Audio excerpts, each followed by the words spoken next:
मेरा नाम अर्नब है। मैं हॉरर कंटेंट बनाता हूँ, लेकिन आज जो रिकॉर्ड कर रहा हूँ वो किसी स्क्रिप्ट का हिस्सा नहीं है। ये मेरी ज़िंदगी की सबसे बड़ी गलती की सज़ा है, जो शायद अभी भी चल रही है। 3 महीने पहले मुझे एक पुराना वीडियो मिला, एक अननोन मेल से, बिना सब्जेक्ट के।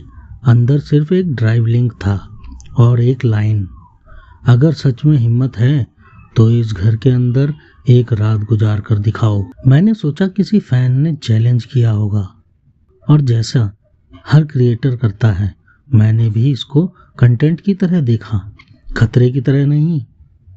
वीडियो ओपन किया तो बस इतना दिखा, एक टूटी फूटी कोठी, दरवाज़ा आधा खुला हुआ, हवा में उड़े हुए सूखे पत्ते, और कैमरा अचानक ज़मीन पर गिरता हुआ। फिर बस काली स्क्रीन और किसी के हल्के हल्के सिसकने की आवाज़। लोकेशन टैग में एक जगह का नाम था जहां मैं बचपन में कभी गया था, मेरे नाना का गांव। वही पुरानी कोठी जहां मैंने 12 साल की उम्र में कुछ देखा था, जिसे परिवार ने बच्चे की कल्पना सोचकर भुला दिया था। मैंने उसी रात फैसला कर लिया, ये होगा मेरा सबसे खतरनाक वीडियो। एक रात उस कोठी में अकेला, लाइव रिकॉर्डिंग। काश तब मुझे समझ आता कि कुछ जगहें कंटेंट के लिए नहीं होती, वो सिर्फ भूल जाने के लिए बनी होती हैं। हवा में अजीब ठंडक थी, जबकि मौसम इतना ठंडा होना नहीं चाहिए था। मैंने कैमरा ऑन किया, माइक चेक किया और व्लॉग स्टाइल में बोलना शुरू किया। दोस्तों, आज मैं आया हूँ उस कोठी में जहाँ सालों पहले के बाद मेरा गला खुद ब खुद रुक गया, जैसे जुबान को किसी ने दबा दिया हो। सड़क से कटकर जो कच्चा रास्ता कोठी की तरफ जाता था, वहां की मिट्टी गीली थी, जबकि दिन भर बारिश नहीं हुई थी। मेरे पैरों के नीचे चलती मिट्टी से ऐसा लगता था जैसे किसी की सांस अटकी हो, और मैं उसके सीने पर कदम रख कर चल रहा हूँ। दूर से कोठी दिखने लगी, काली झुकी हुई, जैसे किसी ने उसे आधा जमीन में धंसा दिया हो। एक तरफ की बालकनी पूरी टूट चुकी थी, और ऊपर की मंजिल पर एक खिड़की में से पीली सी रोशनी झलक रही थी, जबकि पूरे गांव में उस तरफ कोई बिजली का कनेक्शन ही नहीं था। मैंने कैमरा जूम किया, खिड़की में कोई नहीं था, लेकिन पर्दे हवा की दिशा में नहीं, उल्टी दिशा में हिल रहे थे। हवा मेरे चेहरे पर दाएं से आ रही थी, पर पर्दे बाईं तरफ उड़ रहे थे। उस एक छोटी सी बात ने पुरानी यादों की धूल झाड़ दी। बचपन में मैं जब यहाँ आया था, मैंने भी यही खिड़की देखी थी, उल्टी हवा वाले पर्दे, और पर्दे के पीछे किसी का धुंधला साया। मैंने खुद से कहा, अर्नब तू खुद हॉरर बनाता है, यही सब तो दिखाता है, अब पीछे हटेगा क्या? और मैं दहलीज पार कर अंदर चला गया। कोठी के अंदर घुसते ही दुर्गंध का झटका लगा। ऐसा लगा जैसे बंद कमरे में सालों से कोई सड़ रहा हो, मगर वहां कोई लाश नहीं थी, सिर्फ पुराने फर्नीचर, फटे पर्दे और दीवार से झड़ता प्लस्तर। मैंने फ्लैशलाइट ऑन की और कैमरा खुद की तरफ घुमाकर बोला, अगर ये वीडियो तुम लोग देख रहे हो तो शायद मैं यहाँ से जिंदा वापस आ चुका हूँ, या शायद किसी और ने ये फुटेज अपलोड की हो। बोलते वक्त खुद की ही मुस्कान नकली लग रही थी। मैंने ग्राउंड फ्लोर का एक एक कमरा चेक किया। पहले कमरे में गया तो अंदर पुराने बिस्तर का लोहे का फ्रेम, जिस पर गद्दा नहीं था, पर गद्दे की धूल का निशान साफ दिख रहा था, जैसे किसी ने हाल ही में उठाकर फेंका हो। दूसरे कमरे में गया, दीवार पर कोयले से बना एक अधूरा गोला, जिसके बीच में 5 उंगलियों जैसे धब्बे, जैसे किसी ने हाथ रखकर खून के छापे बनाए हों और सूखने से पहले मिटाने की कोशिश की हो। तीसरे कमरे का दरवाजा अंदर से बंद था। मैंने हैंडल दबाया, नहीं खुला। मैंने जोर से धक्का मारा, अंदर से पहले हल्की ठक ठक, और दरवाजा खुद मेरी तरफ खिंच गया, जैसे कोई अंदर से धक्का नहीं, खिंचाव दे रहा हो। दरवाजा खुलते ही फ्लैशलाइट खुद ब खुद झिलमिलाई, जैसे बैटरी अचानक लो हो गई हो, और पहली चीज जो रोशनी में दिखी वो थी एक टूटा हुआ ट्राइपॉड, बिल्कुल वैसा जैसे उस ईमेल वाले वीडियो में था। मेरे पेट में हल्की सी मिचली उठी। मैंने ट्राइपॉड उठाया। ट्राइपॉड ठंडा और गीला सा था, पर उस पर लगे सूखे कीचड़ के बीच कहीं कहीं लाल धब्बे भी जमे हुए थे। तभी कैमरे में माइक्रोफोन में बहुत हल्की आवाज रिकॉर्ड हुई, इतनी हल्की कि नंगे कानों से शायद ही सुनाई देती। प्लेबैक में बाद में साफ हुई एक फुसफुसाहट, फिर आ गया। मैंने उस समय इसे नर्वस दिमाग का खेल समझा, पर असली खेल अभी शुरू ही हुआ था। मैं सीढ़ियां चढ़ने लगा। हर स्टेप के साथ ऐसा लग रहा था कि लकड़ी मेरे वजन से नहीं, मेरे होने से करा रही थी। जैसे इस घर को मेरी मौजूदगी तक से एलर्जी हो गई। सीढ़ियों के बीचों बीच पहुंचा था कि फ्लैशलाइट अचानक बंद हो गई।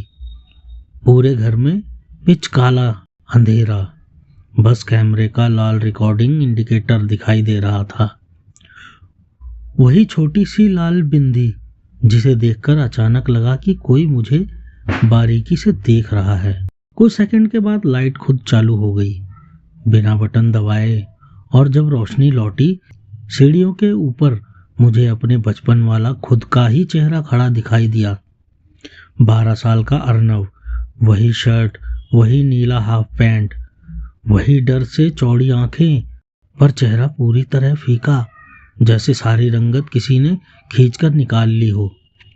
उसने कुछ नहीं कहा, बस अपना दाहिना हाथ उठाकर ऊपर वाले कमरे की ओर इशारा किया, उसी खिड़की वाले कमरे की तरफ जहां उल्टी दिशा में पर्दे उड़ रहे थे। मैंने आंख झपकाई तो वो गायब था। सीढ़ियों पर फिर सिर्फ मैं था, मेरी सांस और कैमरे की हल्की सी आवाज। अब पीछे मुड़कर जाना नामुमकिन था। कंटेंट का चक्कर नहीं, अब ये बात मेरे अंदर के उस छोटे बच्चे की हो चुकी थी जिसे सालों पहले किसी ने डरपोक कहकर चुप करा दिया था। ऊपर पहुंचकर मैंने वो कमरा खोला। दरवाजा जरा सा धक्का देते ही धीरे धीरे खुद ब खुद पूरा खुल गया, जैसे कोई अंदर से इंतजार कर रहा हो। कमरे में बीचों बीच एक पुरानी लकड़ी की कुर्सी रखी थी जिस पर धूल नहीं जमी थी, जैसे कोई अभी अभी उठकर गया हो। कुर्सी के सामने दीवार पर टंगे एक तिरछे आईने में कैमरे की लाल बिंदी के साथ साथ तीसरी बहुत ही हल्की लाल बिंदी भी झलक रही थी, जैसे किसी और डिवाइस की रिकॉर्डिंग लाइट हो जो कमरे में मौजूद ही नहीं थी। मैं कुर्सी पर बैठ गया और कैमरा सामने ट्राइपॉड पर सेट कर दिया। अगर मैं ये फुटेज खुद एडिट कर रहा हूँ, अब वीडियो मोड से ज़्यादा ये कन्फेशन जैसा लग रहा था, तो शायद ये सब मेरा वहम था। और अगर कोई और देख रहा है तो प्लीज़ इस कोठी के पास मत आना।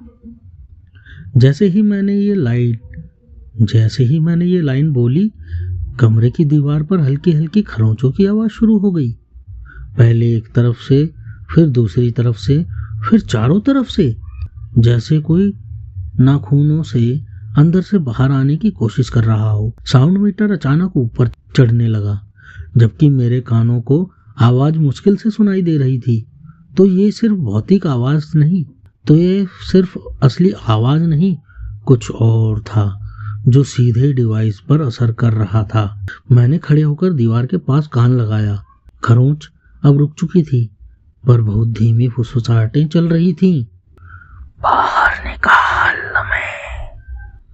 और उनके बीच किसी एक भारी आवाज की दबी हुई गरज, मत सुन।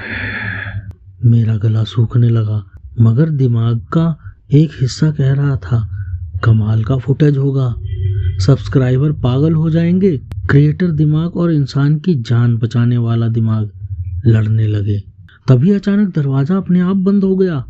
जोरदार धमाके के साथ फ्लैशलाइट फिर से झिलमिलाई और कमरे का तापमान इतना गिर गया कि मेरी सांसें धुएं की तरह दिखने लगी।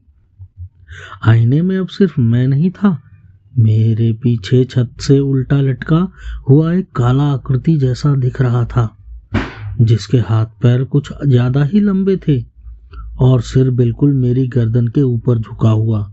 मैं उलटकर देखने से डर रहा था, इसलिए पहले आईने में ही घूरता रहा।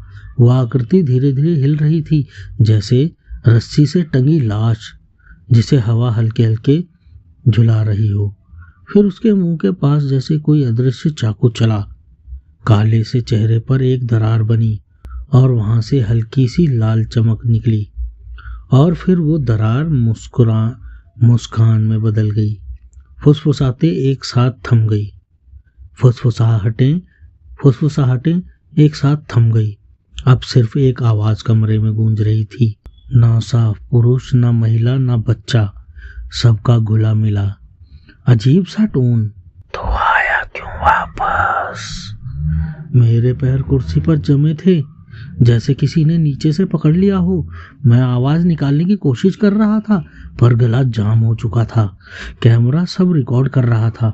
कांपती फ्रेम, फोकस का बार बार बदलना और मेरी आंखों में फैलता हुआ वो आतंक जो शायद शब्दों में कभी ना उतार पाए। आवाज फिर बोली, इस बार ज्यादा साफ। तो बच गया था ना बचपन में, क्यों आया है अब अपने लोगों को भी लाने? तभी मुझे याद आया बचपन वाली घटना, उसी चाचा का लड़का जो मेरे साथ इस कोठी में आया था, जो वापस कभी नहीं मिला और जिसके बारे में सबने कहा वो कुएं में गिरकर मर गया होगा। किसी ने असल कहानी जानने की कोशिश ही नहीं की। अब समझ आया ये घर कंटेंट नहीं, अधूरा हिसाब है और मैं बचपन वाले अधूरे सौदे को पूरा करने आया हूँ। आकृति ने धीरे धीरे अपना सिर आईने की तरफ घुमाया, लेकिन आईने में ही, कमरे में नहीं।